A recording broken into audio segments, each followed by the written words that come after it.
appreciate the opportunity. And before I get started, I just want to thank Mayor Rockingham and his police department for their incredible work in apprehending the shooter on the 4th of July.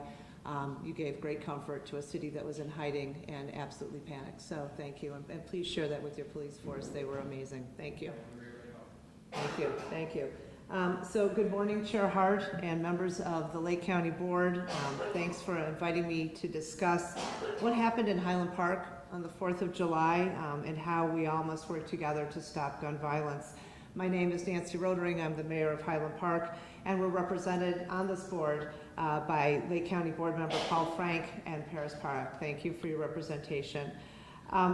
It goes without saying that the 4th of July shooting in Highland Park shook our community to its core. Our horror has continued to ripple far and wide. Our annual parade brings together friends and neighbors from Highland Park, Highwood, North Chicago, Waukegan, and communities throughout Lake County and beyond. It's a beloved tradition where children and pets first parade, and then they're followed by local groups performing, marching, singing, dancing, playing music as they wave to the crowd and walk through our central business district. Like so many American cities and towns, we exuberantly celebrate our patriotism and our hometown pride. And while we were thrilled to host this event once again after a 2-year hiatus, our joy, of course, was shattered by the mass shooting. So we are a city experiencing grief. We read about mass shootings in our country, but until it arrives at your front door, the magnitude of devastation that we know from the U.S. Department of Justice will last for years, if not decades, is incomprehensible. Yesterday marked the 1-month remembrance, and it still, frankly, doesn't feel real. We remember and we honor the 7 individuals who were taken too soon, and we keep all of those injured, so many trying to physically recover, and their families in our thoughts. Highland Park experienced a traumatic event that will impact us all in different ways. As a community, we're finding the strength to move forward together, one community in solidarity. Each of us plays a part in supporting our neighbors, friends, and loved ones through this crisis.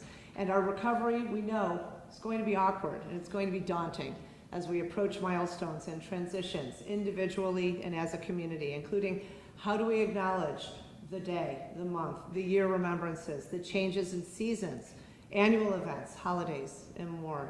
The unknown is uncomfortable, but we know that we're not alone in our hesitation and our desire to provide comfort and support to one another. And I have to say, we are so appreciative of all of the leaders and organizations who have joined together to show the world what it means to be strong in the face of trauma and to lift our community with special care and attention. Thank you, in particular, to the support we've received from Lake County, including Gary Gibson and Cassandra Hiller, Lake County EMA staff, notably Dan Eder, Lake County Health Department personnel, Sheriff Eidelberg, Deputy Chief Cavelli, the Lake County State's Attorney's Office, the Coroner's Office, and the County Public Information Office. These individuals have stood with us, providing safe, quality, trusted care and services. There is no roadmap to tell any of us what to do when something of this magnitude hits home, but it's the decisions followed by the actions we take that dictate who we are and what we can be as we move forward. If there is even one step that we can take to save another human life and keep another town from enduring this kind of pain, we have an obligation to try. We know, as we've just discussed, that no community is immune to gun violence. And I know Mayor Rockingham will agree with me. Among the mayors, there's this constant refrain of not if, but when a mass shooting will come to our town. And what's equally concerning and should be concerning to all of us is our children talk about not if, but when a mass shooting will come into their lives. Our children knew exactly what to do on the 4th of July because they have been training for an active shooter their entire lives. What on earth does this say about us as a society? This shooting was a reminder that action against the gun violence epidemic is needed now. We are uniquely positioned to meet this moment of national urgency. I promised my community, as a mayor, as a neighbor, as a parent, as a child of Highland Park, as a human being, I will not stop trying. And I ask all of you to join me today, right here, right now. In 1988, A woman entered Ravinia Elementary School in Park. Think about that, 34 years ago, with a gun and explosives. Her name was Lori Dan. She attempted to set up an explosive in the school, then she proceeded to drive to nearby Winnetka, where she shot 5 children, killing 8-year-old Nikki Corwin. And I tell this story because we now know that no town is truly safe from gun violence. And over the years, the decades, 34 years, those who could did not do enough to improve gun laws. So in 2013, the Highland Park City Council, under my leadership, passed an ordinance that banned assault weapons and large capacity magazines. And again, thank you, Paul Frank, for bringing that to our attention. When we had that law passed, we then, of course, had to fight the NRA all the way to the U.S. Supreme Court, where we prevailed. Our case set a precedent that makes it constitutional for cities, towns, and counties to ban assault weapons and large capacity magazines in Illinois. But fortunately, it was a small opportunity, a 10-day to pass that law, and then the state said, nope, we'll take it from here. Unfortunately, the Illinois General Assembly didn't see the need to extend that opportunity to across the state, and so other cities, as a result, were not able to take advantage of that constitutional action if they chose to, or better, did anybody even try to pass a statewide ban. We're now pursuing those legislative initiatives, but the message needs to be sent that we all need help. A single city, and frankly a single county, can't protect its residents because we're not islands within the state. Our law that we passed reflected our community's values, and we did what was feasible under existing law at that time. But let's be honest, what community doesn't value public safety and protecting human life? I know that restricting access to assault weapons doesn't stop all gun violence, but banning weapons of war is one common sense step that we can take, and it's worth it if even one life can be saved. I'm sickened that my town, and you should be sickened that our county, like so many others, has been added to an ongoing list of places where mass shootings have happened, a list that shouldn't exist. We don't want another Highland Park. We don't want another Lake County. Combat weapons have no place on our streets, and while we need a federal assault weapons ban, we as elected representatives need to take action that we can to move this effort forward. Like so many vital initiatives to protect public health and safety, we need to do what we can where we can. Our constituents deserve better. So Congress passed its first major piece of gun reform in 30 years in June, which was a great first step to reduce the threat of violence across our country. We saw another glimmer of hope last week when the U.S. House of Representatives passed House Bill 1808, the assault weapons ban of 2022.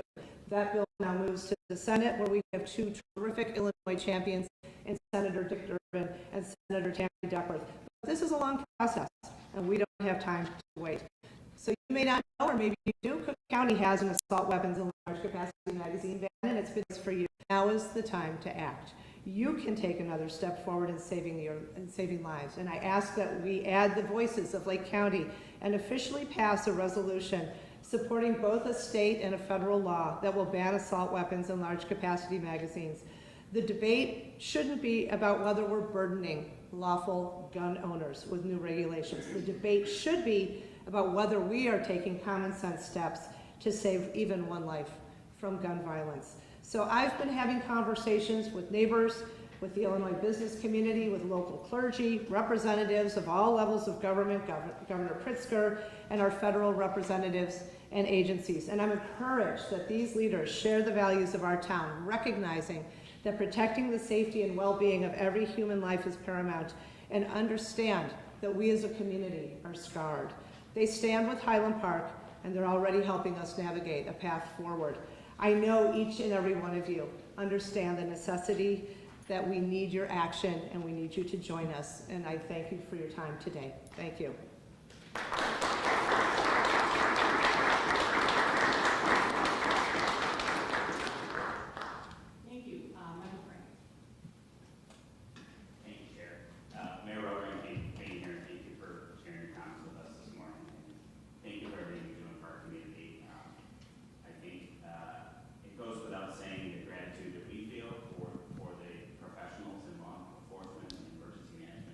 Highlighted, but I also want to say on behalf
Thanks for the question.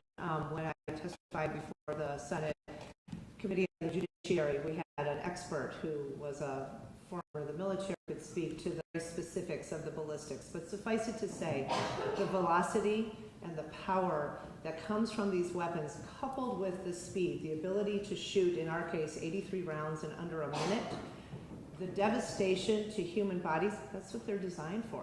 They're designed for combat. They're designed to take out and destroy human life, as much of it as quickly as possible, in a combat zone.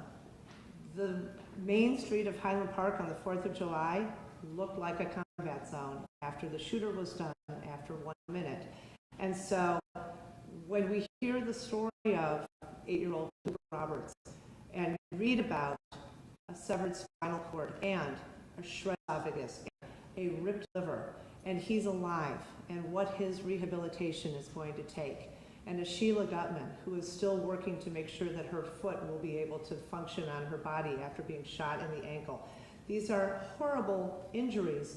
And then the worst, my husband, by the way, was right there. My husband stepped around bodies to come and find me at the parade. He said, you looked at people and they were dead. There was no question about the folks who died. Their wounds were so awful and so immediate, there was no hope for them. And I hate to say that so graphically, but let's be honest. People read about these mass shootings all the time, and they think that's horrible for that community. But when you see the physical impact, and I have seen pictures, fortunately I was a block away, but I wanted to better understand what happened to my neighbors that day. It's unbelievable. These weapons need to be reserved for military use only. They should not be in civilian hands. I hope that answers your question. Any other comments from members? Thank you. Member Roberts, followed by Member Hunt. Thank you, Mayor. Your story has touched so many of us. Nobody ever thinks it's going to come to hearing, but it does. And as elected officials, it is our duty and our obligation to make sure that our county is safe. Assault weapons have no place in the hands of civilians. And I just want to tell you, all I do is just to kill people and our children. They need to be removed from the streets. I will support. I will stand with you 100 in the streets. Thank you. Thank you. Thank you. Member Park. Thank you, Chair. I'd just like to say first, I know that Mayor Rotary has thanked many individuals throughout this process, but I think no greater thanks can go to anyone but her and her team and her staff and the city. I think this unfortunately has shown Mayor Rotary has been championing this issue for so long, and finally got a chance. She got a chance, unfortunately for all of this, but she got a chance to eloquently discuss the issues that we face here. So I want to thank you for your leadership, for all our residents and your community of Lincoln County.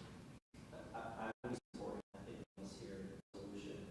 But my question is, what more do you want to see from Lincoln County? What more can we do to help you, the other mayors in our community, to get these weapons off our street, but also the toll, emotional toll, the cost, right? I mean, the sheer cost of Highland Park, the FBI, the state, everyone faced for less than 1 minute was voluminous. I mean, it had to be tolling in the tens of millions of dollars that we faced as residents because of giving people access to weapons that they shouldn't be having access to. No one needs to have access to that kind of weapon.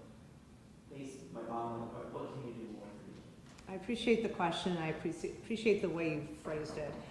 It will be millions of dollars in addition to the millions of dollars that each of these individuals and their families are dealing with. When you think about the injuries, to Member Frank's question, those families face millions of dollars of costs, but we as a government have millions of dollars ahead of us. And what we've heard from the Department of Justice is, this is with us. We will see it not just manifest itself through this immediate grief and the acuity that we're experiencing, but as we go forward, we will likely see an increase in DUIs, an increase in mental health challenges, obviously, an increase in domestic violence. People may lose their jobs because of an inability to get to work. People may lose their homes as a result of, it's just that ripple effect that nobody talks about. It's like, when's the next one? Well, think about each of these cities since 1988 that has had to deal with these effects. And we still see people in the wake of what happened with Lori Dan in 1988 who are still dealing with that. And now what we as cities are dealing with. And I appreciate what Mayor Rockingham said about, the cameras and the increased resources. But let's be really clear. This is an infringement on our freedom and our human rights as a society. How much more militarization do we need to feel safe? And is that really how we want to live? Having cameras, having more guns, having, frankly, vests that can withstand, our police vests cannot withstand the power of these weapons. So we will be needing ongoing mental health services going forward.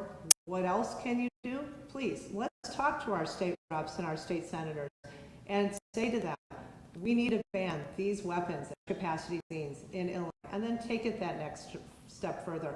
Reach out to your friends in states that maybe aren't as blue as Illinois and say, this is what happened in my county, and you need to know this is coming to your front door. It's not if, it's when. And this country can't bear the cost in physical pain, emotional toll, and frankly, the financial costs that this kind of weaponry brings to our streets. Thank you, Mayor. If I could just add to that, I think you just spoke to something that no one wants the militarization of civil society, and it's just devastating that, and I can't remember if Mayor Rockingham mentioned this or not, or actually, Chair Hart, my children knew what to kind of do, unfortunately, when the parade happened, because they are fifth graders, but accustomed to having to manage an active shooter in school. And so we didn't do it as a kid. The fact that we go to metal detectors to get to everything, and we're afraid to be open spaces, speaks to the fact that we allow guns to dictate how we live our freedom, and is absolutely not the way we can continue moving forward. Thank you. And when I've talked to kids, every kid I've talked to has said to me, oh, we knew this was going to happen at some point, we just figured it would be at school. Let that sit with you for a while. And think about who you were when you went to school, when you were little, and the biggest issue was who am I sitting with at lunch?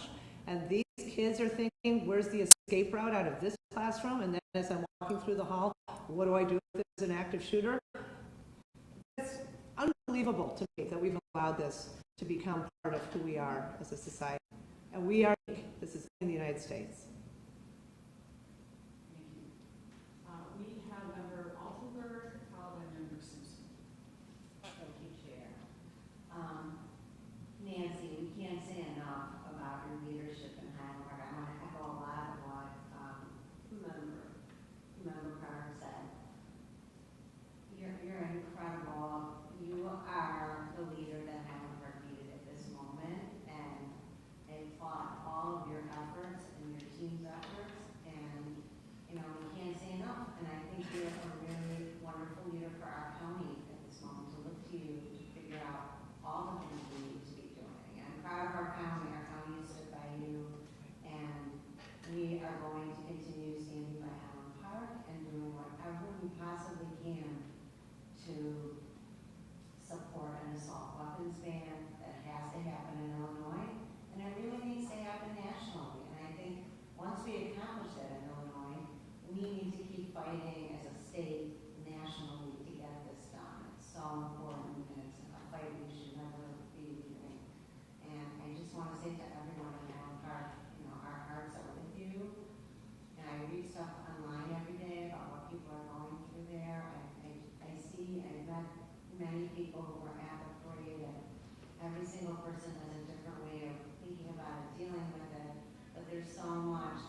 And you raise an important point, and I appreciate the support as we pursue a statewide ban, but we are a state, not an island. We're only as safe as our most lax gun law neighbors.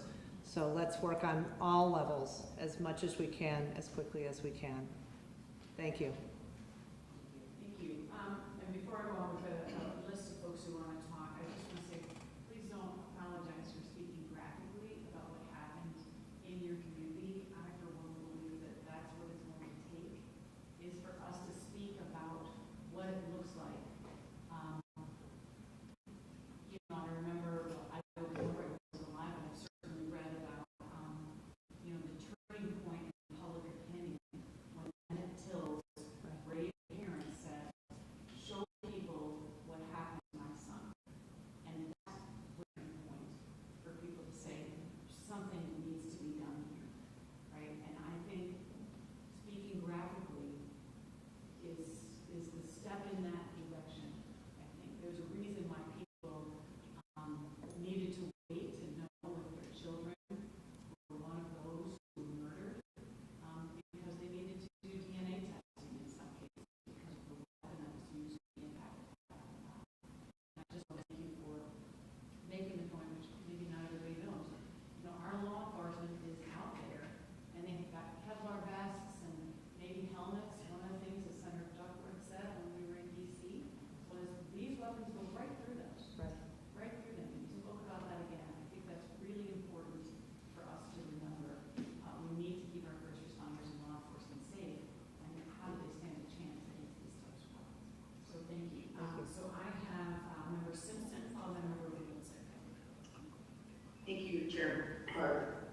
I watched you in Washington when you were testifying, and you know your knowledge, your clarity, your composure. I mean, just amazing. I mean, these aren't accolades we want to be giving. We wish none of it happened, but I mean, really, just kudos on how everything was handled. We are so appreciative. And you know, you continue to talk about how we're, you know, an island. And when we look outside of, you know, the mass shooting incident in Highland Park, we look at the violence in Chicago, we look at the violence, you know, in the northern corner on the border of Wisconsin. A lot of these guns are coming from those other places. All these loopholes, all these things, until we get things done at a federal level, we're not going to see the impact that we need for everyone to feel safe and for our communities to be safe. And so that's absolutely right. I mean, I'm pretty confident we're going to see coming to our state supported. That's great, but we really have to start pushing on that federal level. That's where the impact is going to be. That's where we're going to see things. Thank you for your leadership. You know, like I said, completely off, and so happy we're here to lead us through this. Thank you. Thank you. Thank you. Member Williamson, followed by Member Castle. Thank you. I had a similar comment, Chris. Thank you for being here. Thank you, Mayor Rockingham. And thank you for touching on the point that just because we can't solve the entire complicated issue means that we should do nothing or use it as an excuse to do nothing. What I was going to ask is that, you know, those who are opposed to gun violence prevention regulations often cite Chicago, as we all know, as having some of the strongest gun laws in the nation, and yet still suffers from gun violence. So, what would you say to those people who use that as a reason to do that? I would say look beyond Chicago and ask yourself where the sources are of these weapons. I think there's an important issue that needs to be raised, and that is that a lot of those weapons are not legally obtained, and I share deep concern and need for action to address the larger gun violence issue within our nation. That is something that is long overdue, needs to be addressed, and the multi-levels that it needs to be addressed. It's not simply, these are guns, here we are. But I think it's important to note that in most mass shootings, the guns are legally obtained. And when the guns are legally obtained and can kill people in under a minute, with this kind of magnitude, one needs to question why those laws are on the books. Because don't we, as elected folks who create these laws, isn't the mission of our job to ensure public safety? This isn't ensuring public safety. So I say to those folks, we have a problem with guns in this country. We have a problem with illegal guns in this country. We have a problem with the systemic situation in so many of our neighborhoods where this is becoming a day-to-day issue. And yes, there are, let's call it, mass shootings every single day in Chicago. That needs to be addressed. We can do many things at once. We can work on addressing that. We can also ban assault weapons and large capacity magazines. Thank you. Member Casson, followed by Member Barr. Thank you, Chair. Thank you, Mayor Rotary, for your leadership during this truly miserable time in the community. Thank you, Mayor Rotary, for being here, and thank you to your police officers and to all police officers who, and Sheriff Radford, and all police officers who were in for bullets that day. And we finally somehow the courage and the strength to go out and try and protect us every day. Something really shocked me about what you said about trying to maybe momentum with the Supreme Court decision, and we did not pick it up. And I think part of it is because, and I hear these conversations a lot, we who are on the side of banning assault weapons and large capacity magazines and feel the deep need to keep our children and families safe, often feel scared about that position. We feel that the Second Amendment doesn't include the right to make a parade or war zone, but we are scared about it because, frankly, the other side is very, very, they're scary. They're aggressive. But when you look at the rhetoric that is surrounding assault weapons these days, you're looking at people who are denying that Sandy Hook even existed. I mean, when we are at a position where when a mom has to show a picture in court and say, my son existed, because there's a whole group of people, and a lot of people believe it, and say it never even happened. I think we all have to take courage, and find the strength in each other, find that place deep inside that knows that weapons of war are not appropriate in everyday society. And I think we have to take this moment with all the moments that happened previously and all the moments that are going to happen in the future. And we have to find the strength and the courage and the conviction with the support of each other to ban these assault weapons and high capacity magazines, both on the state and national levels. Thank you so much for being here. Thank you. Let's not give credence to the fringe. Let's not give credence to the extremists. Let's give credence to the folks who are the law-abiding gun owners who agree that combat weapons have no place in civilian hands. I've talked to several sportsmen, several hunters, people who have spent their whole lives, this is part of their culture. My own husband's from Minnesota. These weapons, they agree, are too dangerous. Just like nuclear materials, just like grenade launchers. There are certain things that average people should not have access to. So let's not give credence to the fringe, and let's not give credence to the dramatics. Let's focus on the folks who are able to agree that common sense should prevail and that we as a society deserve public safety and the freedom to live our lives without fear of these guns. So I appreciate you raising that point. Thank you. Thank you. I have Member Barr. Thank you, Madam Chair, and Mayor, thank you also for coming here. I know it's not a position you want to be in, but I do want to applaud your leadership in the way of this tragedy. Having recently come out of tragedy in our district as well, I understand the weight and toll it takes on you as an elected official in the community that has to bear this sort of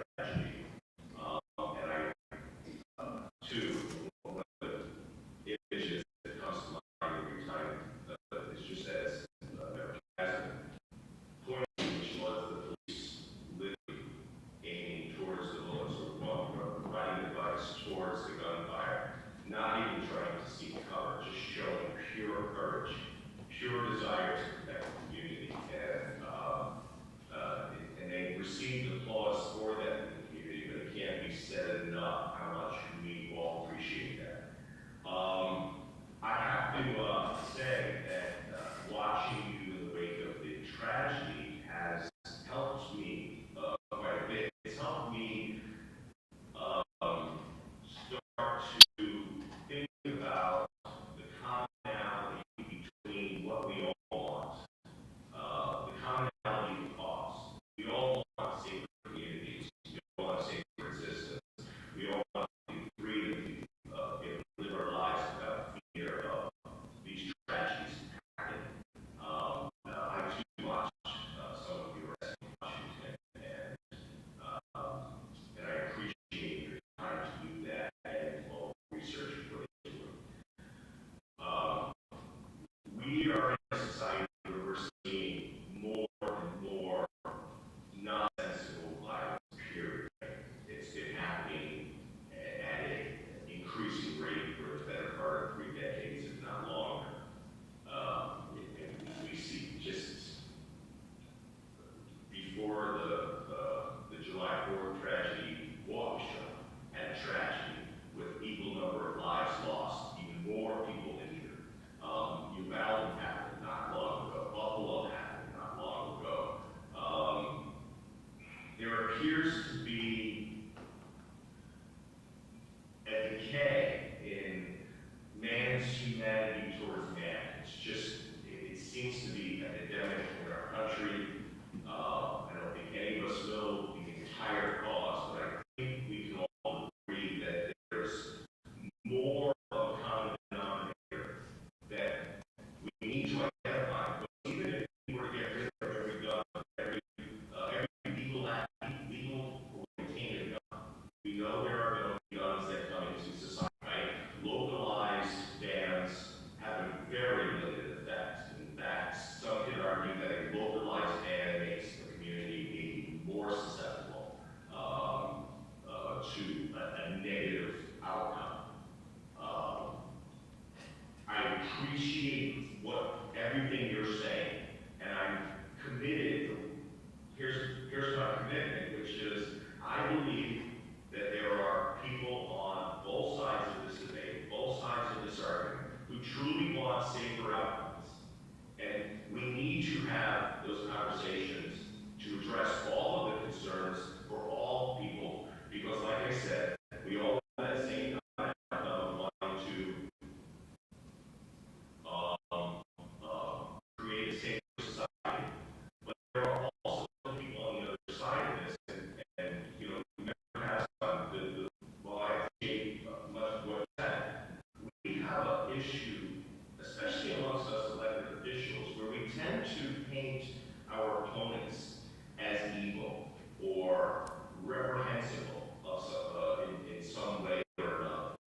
Thank you.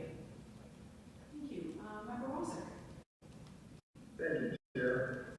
And Mayor Rowan, thank you for your extraordinary leadership.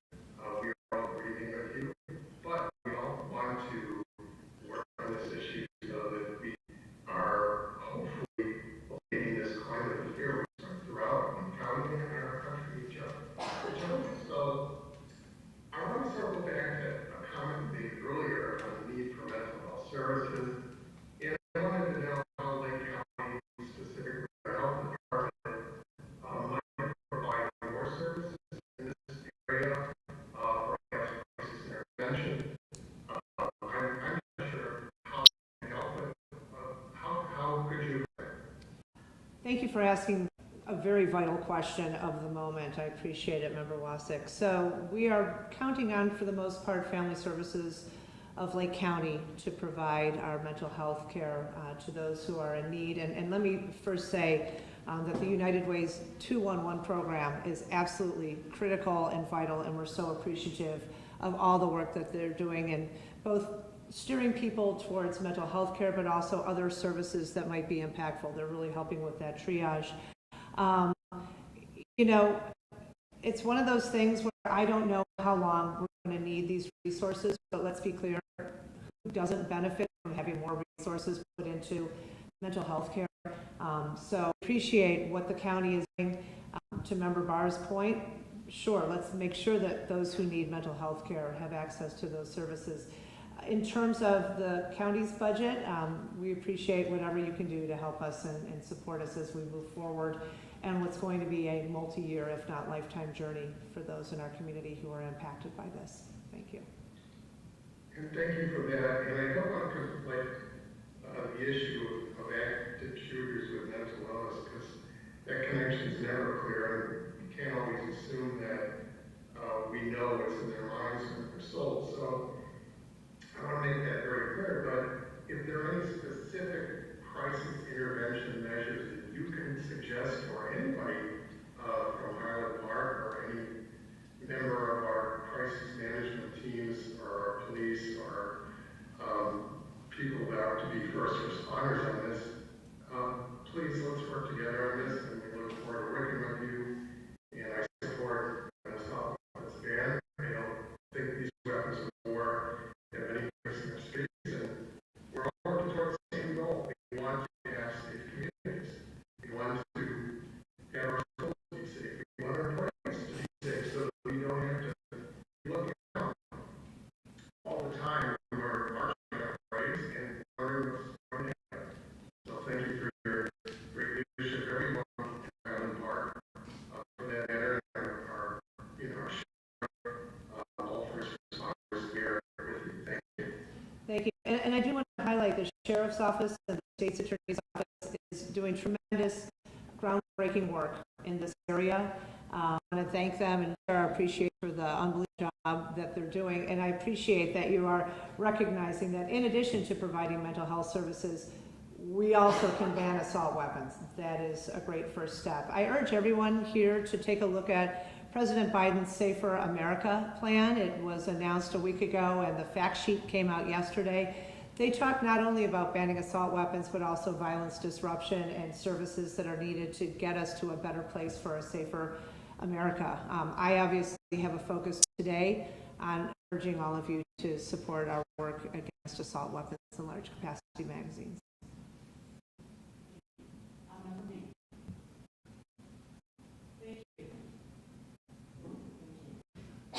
Thank you to our mayors, Mayor Rockland and Lottery, for their important and heartfelt words, giving a broad perspective of the violence that has impacted their community, either in one horrific event or over a series of time. And the cost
about mental health issues, there's been talk about cost of the health department, and that is important. That is only a single component, right? Mental health issues for those who suffer, absolutely needed.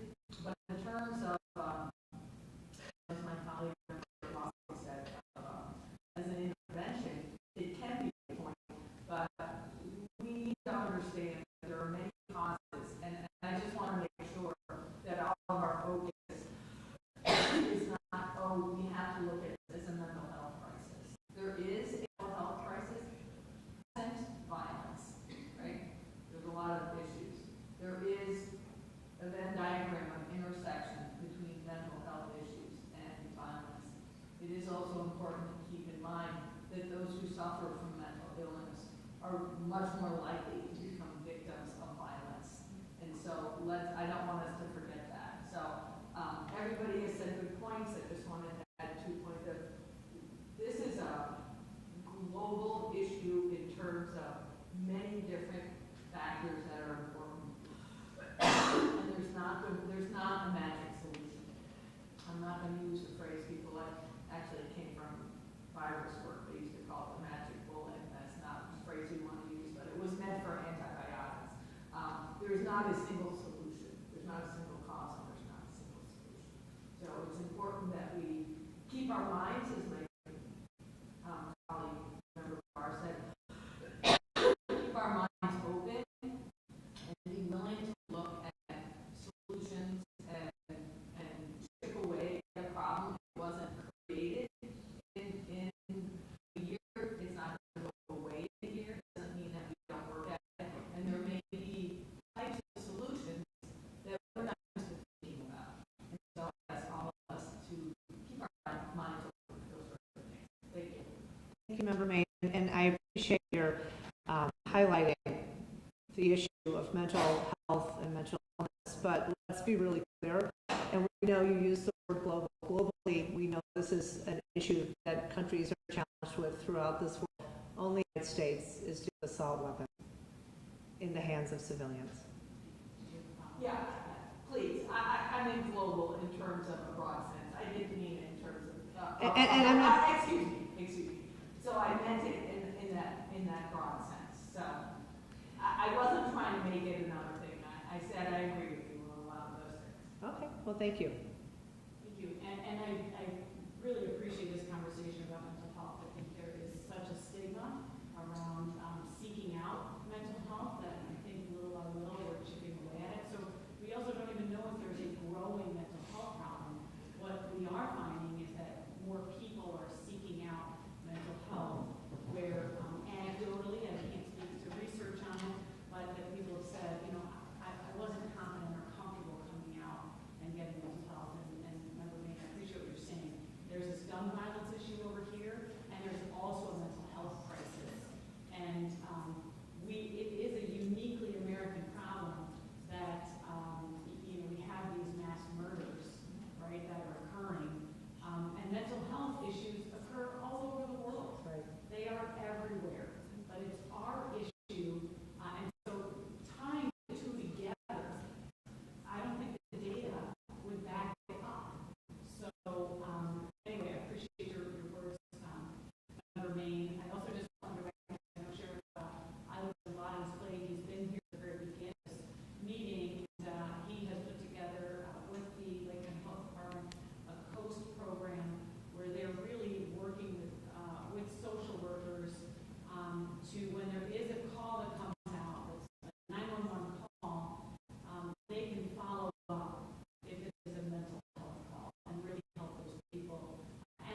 Absolutely.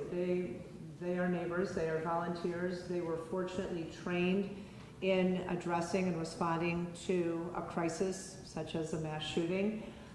They don't have vests, they don't have helmets, they have t-shirts and bicycles, and God love these folks who just went straight up the hill and straight into where there were people in dire need of assistance. They saved lives. They were phenomenal.